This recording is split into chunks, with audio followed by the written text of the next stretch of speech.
BBC বাংলার অধিবেশন প্রবাহতে আপনাদের স্বাগত। আজ আপনাদের সাথে লন্ডন স্টুডিও থেকে আছি মানসী বড়ুয়া, আর ঢাকায় আমার সাথে থাকছেন আকবর হোসেন। বাংলাদেশের সর্বশেষ গুরুত্বপূর্ণ আপডেট সংবাদ আপনাকে স্বাগত। শুরুতেই সংবাদ শিরোনাম, পরে বিস্তারিত। প্রথমেই জানাবো আমাদের হাতে থাকা সর্বশেষ গুরুত্বপূর্ণ সবথেকে তাজা আপডেট সংবাদ। চট্টগ্রামে বিএনপির জনসভার 18টি মাইক এবং 5 কয়েল তার চুরি। চট্টগ্রামে ঐতিহাসিক পলো গ্রাউন্ড মাঠে বিএনপির জনসভার স্থলের আশপাশ থেকে চুরির ঘটনা ঘটেছে। জনসভা শুরুর আগে 18টি মাইক এবং 5 কয়েল তার চুরি হয়ে গেছে বলে অভিযোগ পাওয়া গেছে। আজ তারেক রহমানের সমাবেশে এমন ঘটনা ঘটে। এরপর জানাবো ঋণখেলাপি 39 প্রার্থী নিয়ে তারা দেশকে দুর্নীতিমুক্ত করতে পারবে না বললেন ডক্টর শফিকুর রহমান। বাংলাদেশ জামাত ইসলামের আমির ডক্টর শফিকুর রহমান বলেছেন, 39 জন এমপি প্রার্থী ঋণখেলাপি, তারা এদেরকে নমিনেশন দিয়েছে। এসব ব্যক্তিরা এমপি মন্ত্রী হলে বিএনপি কোনোদিনও দুর্নীতিমুক্ত করতে পারবে না। এছাড়াও বিএনপি দুর্নীতিতে 5 বার বাংলাদেশকে চ্যাম্পিয়ন করেছিল, সুতরাং এদেরকে এদেশের জনগণ আর ভোট দেবে না। এদিকে ভারতের সাবেক হাইকমিশনারের বক্তব্যের কড়া জবাব দিল জামাত ইসলাম। ভারতের সাবেক পররাষ্ট্র সচিব এবং বাংলাদেশে নিযুক্ত ভারতের সাবেক হাইকমিশনার হর্ষবর্ধন সিংলার বক্তব্যের তীব্র নিন্দা ও প্রতিবাদ জানিয়েছে বাংলাদেশ জামাত ইসলাম। তিনি মন্তব্য করেছিলেন, জামাত ইসলাম নাকি ক্ষমতায় যেতে পারবে না। এমন উদ্ভট মন্তব্যেরই পাল্টা জবাব দিয়েছে জামাত ইসলাম।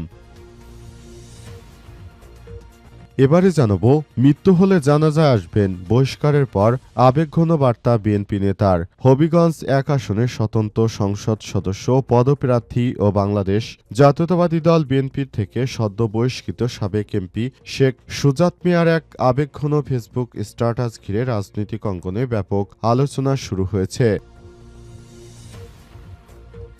এবং সর্বশেষ জানাবো আওয়ামী লীগ না থাকায় একতরফা নির্বাচন হচ্ছে বললেন জিএম কাদের। আসন্ন জাতীয় সংসদ নির্বাচনে আওয়ামী লীগ না থাকায় একতরফাভাবে নির্বাচন করছে সবাই বলে মন্তব্য করেছেন জিএম কাদের। তিনি বলেন, এজন্য সবাইকে এখন থেকেই কাজ করতে হবে, নতুন বাংলাদেশ গড়ে তুলতে হবে বলে মন্তব্য করেছেন তিনি। প্রিয় দর্শক, এতক্ষণ শুনছিলেন সংবাদ শিরোনাম, এবারে বিস্তারিত। তবে তার আগে বন্ধুরা অনুরোধ থাকবে, এই সংবাদটিতে একটি লাইক দিন। এই চ্যানেলে আপনি নতুন হয়ে থাকলে আমাদের সংবাদটি দেখতে দেখতে চ্যানেলটি সাবস্ক্রাইব করে রাখুন। কমেন্ট করে বন্ধুরা আপনার মূল্যবান মতামত জানিয়ে দিন আপনি বিশ্বের কোন দেশ থেকে বা বাংলাদেশের কোন স্থান থেকে আমাদের সংবাদটি দেখছেন এবং শুনছেন। আর বন্ধুরা, সংবাদটি আপনার সোশ্যাল মিডিয়া ফেসবুকে শেয়ার করে বন্ধুদেরও দেখার সুযোগ করে দিন। গাজা যুদ্ধে আপনি যদি নিরীহ ফিলিস্তিনিদের ভালোবেসে থাকেন, কমেন্টে ইয়েস লিখে পুরো বিশ্বকে জানিয়ে দিন। এবারে বিস্তারিত। চট্টগ্রামে বিএনপির জনসভার 18টি মাইক 5 কয়েল তার চুরি। চট্টগ্রামে ঐতিহাসিক পোলো গ্রাউন্ড মাঠে বিএনপির জনসভা স্থলের আশপাশ থেকে চুরির ঘটনা ঘটেছে। জনসভা শুরুর আগে 18টি মাইক এবং 5 কয়েল তার চুরি হয়ে গেছে বলে অভিযোগ উঠেছে। আজ জনসভাকে ঘিরে সকাল থেকেই নেতাকর্মীরা ব্যাপক উৎসাহ উদ্দীপনা নিয়ে মাঠে আসে। তবে মাঠের প্রস্তুতি চলাকালে আয়োজকরা লক্ষ্য করেন যে গুরুত্বপূর্ণ বেশ কিছু মাইক এবং বৈদ্যুতিক তারের কয়েল গায়েব হয়ে যাচ্ছে। সকালে এ বিষয়ে থানায় অভিযোগ করেছে সাউন্ড সিস্টেমের মালিক। জানা গেছে, চট্টগ্রামের পলো গ্রাউন্ড ময়দানে বিএনপির চেয়ারম্যান তারেক রহমানের ঐতিহাসিক জনসভাকে ঘিরে পুলিশ, র্যাব, বিভিন্ন গোয়েন্দা সংস্থা নজরদারি থাকা সত্ত্বেও বড় ধরনের চুরির ঘটনা ঘটেছে। সমাবেশ স্থলের আশপাশ থেকে 18টি মাইক ইউনিট এবং 5টি কয়েলের তার চুরি করা হয়েছে। জনসভাকে কেন্দ্র করে চট্টগ্রাম মেট্রোপলিটন পুলিশ সিএমপির এলাকাটিতে ড্রোন উড়ানো সহ সব ধরনের অস্ত্র, বিস্ফোরক, দাহ্য পদার্থ, লাঠিসোঁটা, ধারালো অস্ত্র বহন নিষিদ্ধ করেছিল। এমনকি জনসভা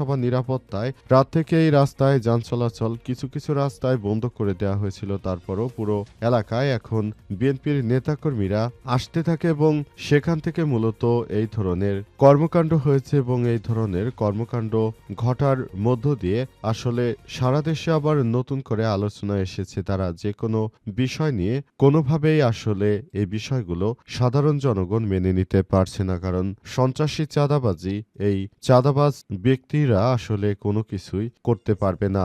সেজন্য এই বিষয়গুলোকে খুবই গুরুত্ব সহকারে দেখছে। তাদের নেতাকর্মীদের মধ্যে অনেক চোর রয়েছে।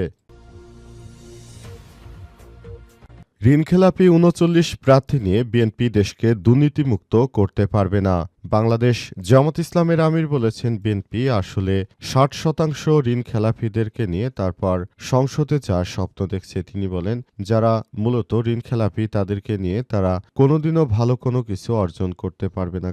কারণ ঋণখেলাপি যারা রয়েছে তারা মূলত নিজেদের স্বার্থ হাসিল করার জন্যই বিভিন্ন কর্মকাণ্ড করে থাকে। এর মধ্যে বিএনপির নেতাকর্মীরা যাদেরকে জাতীয় সংসদে নেয়ার স্বপ্ন দেখছে, এরা ব্যাংক থেকে প্রায় ১৯,০০০ কোটি টাকা তুলে সেই টাকাগুলো আর ফেরত দেয়নি। টাকাগুলো বিদেশে পাচার করেছে। সমস্ত পাচারকারীদের দিয়ে আগামীর বাংলাদেশে জাতীয় সংসদ চলতে পারে না বলে জানিয়েছেন তিনি তাই মনে করেন, নতুন বাংলাদেশ গড়ে তোলার জন্য সবাইকে আরও বেশি দায়িত্বশীল ভূমিকা পালন করতে হবে। আপনাদেরকে বলবো, আপনারা এমন একটি লোককে ক্ষমতায় নিতে চান নাকি যারা ভালো, যারা দেশের জন্য কাজ করবে, সমাজে কোনো দুর্নীতি থাকবে না, এমন ব্যক্তিদেরকে আপনারা ক্ষমতায় চান? সেটি অবশ্যই আপনাদেরকে বলে দিতে হবে। সারা দেশে যদি চাঁদাবাজ সন্ত্রাসীরা আবার ক্ষমতায় আসতে পারে, তখন কিন্তু পুরো বাংলাদেশের অবস্থায় খারাপ হয়ে যাবে। আমাদের যে প্রতিশ্রুতি ছিল সেই প্রতিশ্রুতি মোতাবেক আমরা কাজ করছি, কিন্তু আপনাদেরকে বলতে চাই, আপনারা যদি এবার ভুল করেন তাহলে পুরো জাতিকেই পস্তাতে হবে। আগামী জাতীয় সংসদ নির্বাচনে সবাইকে খুবই গুরুত্ব সহকারে সবকিছু করতে হবে বলে জানিয়েছেন তিনি। অন্তর্বর্তীকালীন সরকারের প্রধান উপদেষ্টা প্রফেসর ডক্টর মোহাম্মদ ইউনূসের সরকার যে নতুন বাংলাদেশ গড়তে চান, সেখানে তিনি যেভাবে বাংলাদেশের সার্বিক পরিস্থিতি তুলে ধরেছেন এবং তিনি যে বিষয়গুলো অপূর্ণ রেখে যাচ্ছেন, সেগুলো জামাত ইসলামী পূরণ করতে চায় বলে জানিয়েছেন তিনি। এবং সে অনুযায়ী জামাত ইসলামের যে মিশন রয়েছে, সেই মিশন অনুযায়ী তারা কাজ করছে বলে দাবি করেছেন বাংলাদেশ জামাত ইসলামের আমির ডাক্তার শফিকুর রহমান। এবং সে অনুযায়ী তিনি সবাইকে আগামী জাতীয় সংসদ নির্বাচনে দেখে শুনে তারপর ভোট দেওয়ার জন্য আহ্বান জানিয়েছেন। ভারতের সাবেক হাই কমিশনারের বক্তব্যের কড়া জবাব দিল জামাত। ভারতের সাবেক পররাষ্ট্র সচিব এবং বাংলাদেশে নিযুক্ত ভারতের সাবেক হাই কমিশনার হর্ষবর্ধন সিংলার বক্তব্যে তীব্র নিন্দা ও প্রতিবাদ জানিয়েছে বাংলাদেশ জামাত ইসলাম। বাংলাদেশের অভ্যন্তরীণ রাজনৈতিক পরিস্থিতি, আসন্ন জাতীয় সংসদ নির্বাচন এবং বাংলাদেশ জামাত ইসলাম সম্পর্কে বক্তব্য রাখেন হর্ষবর্ধন সিংলা। আজ জামাত ইসলামের সেক্রেটারি জেনারেল ও সাবেক সংসদ সদস্য মিয়া গোলাম পরোয়ার এক বিবৃতিতে তার ওই বক্তব্যের নিন্দা ও প্রতিবাদ জানিয়েছেন। এর আগে ভোট সুষ্ঠু হলে জামাত ইসলামের জেতার সম্ভাবনা নেই। বাংলাদেশে নিযুক্ত ভারতের সাবেক হাই কমিশনার হর্ষবর্ধন সিংলার এমন বক্তব্যের তীব্র নিন্দা ও প্রতিবাদ জানিয়েছে জামাতের দিকে। বিবৃতিতে দলটির সেক্রেটারি জেনারেল সাবেক সংসদ সদস্য মিয়া গোলাম পরোয়ার বলেন, একটি সার্বভৌমত্ব রাষ্ট্রের কোন রাজনৈতিক দলটি ক্ষমতা আসবে বা কোনটি আসবে না, সেটি সে দেশের জনগণই ভোটের মধ্য দিয়ে ঠিক করবে। অগ্রিমভাবে এই ধরনের একটি মিথ্যাচার করা ভারতের সাবেক এই রাষ্ট্রদূতের অনেক লম্বা গলা হয়ে গেছে, তার গলাকে কেটে ফেলতে হবে। কারণ এর আগে তিনি যখন ক্ষমতায় ছিল তখন ফ্যাসিস্টরা ক্ষমতায় থাকার কারণে তিনিও ফ্যাসিস্টদের কাছ থেকে অনেক বিভিন্ন বিষয় তিনি নানাভাবে সহায়তা পেয়েছেন। এখন তিনি বিদেশে গিয়ে বাংলাদেশের বিরুদ্ধে উস্কানিমূলক কথাবার্তা বলছেন। সুতরাং তার মতো একজন নরপিশাচের কাছ থেকে কখনো জামাত ইসলামকে এই ধরনের কোনো উপদেশ শুনতে আমরা বাধ্য নই। বাংলাদেশের জনগণ যদি জামাত ইসলামকে ভোট দেয়, তারা আগামী জাতীয় সংসদ নির্বাচনে সরকার গঠন করবে, অন্যথায় তারা গঠন করতে পারবে না। এই ঘটনায় আসলে পুরো বিষয়টি জনগণের ব্যক্তিগত।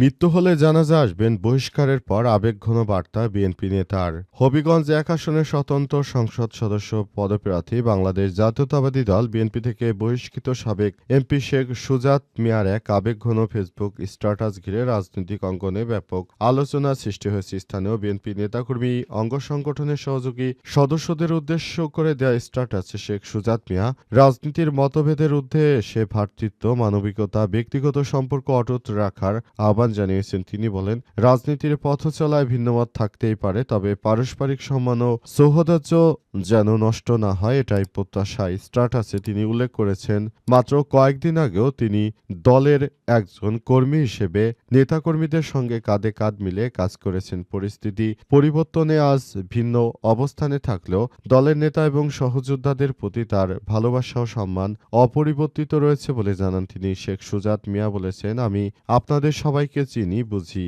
আমার কাছে কারো পরিচয় দিয়ে কথা বলতে হয় না। আজ আপনাদের শূন্যতা গভীরভাবে অনুভব করছি। তবে আল্লাহ চাইলে ভবিষ্যতে আবারও একসঙ্গে কাজ করার সুযোগ হবে ইনশাআল্লাহ। তিনি নিজেকে নির্দোষ দাবি করে বলেছেন, আমার মতো যারা নির্দোষ নেতাকর্মী রয়েছে তাদেরকে নানাভাবে হেনস্থা করা হয়েছে। তবে হেনস্থাকারীরা কখনোই নিজের দেশকে ভালোবাসেনি। তিনি আরো বলেন, এমন হেনস্থার শিকার হয়ে তারপরও আমি বিএনপির রাজনীতির সঙ্গে নিজেকে সম্পৃক্ত রাখার জন্য পুরোপুরি চেষ্টা করেছি, কিন্তু শেষ পর্যন্ত পারলাম না। যদি আমার মৃত্যু হয়ে যায় এবং আমি যদি মরে যাই, আপনারা আমাকে দেখতে আসবেন বলে এক আবেগঘন স্ট্যাটাস দিয়েছেন বিএনপি থেকে বহিষ্কৃত হওয়ার পর। তবে অনেকেই বলছেন বিএনপির সহানুভূতি পাওয়ার জন্য হয়তো তার এই ধরনের স্ট্যাটাস, কারণ তিনি বিএনপি নেতাদের কাছ থেকে এখন মনোনয়নপত্র চাইছেন। তবে দল থেকে তিনি বিদ্রোহী প্রার্থী হওয়ার দরুন তাকে বহিষ্কারের সিদ্ধান্ত নিয়েছে স্বয়ং দলের চেয়ারম্যান তারেক রহমান। তাই এই ব্যাপারটি নিয়ে আপাতত ভাবার কিছু নেই এবং এই ব্যাপারটি নিয়ে অন্য কেউ সিদ্ধান্ত জানাতে পারবে না। শুধু আবেগমার্কা কথাবার্তা বলে কোনো লাভ হবে না বলেও অনেকেই দাবি করেছে। তবে আসলে বিষয়টি কি হয় সেটি এখন দেখার বিষয়। বিষয়গুলো নিয়ে এখনো পরিষ্কারভাবে কোনো তথ্যই বলা সম্ভব হচ্ছে না।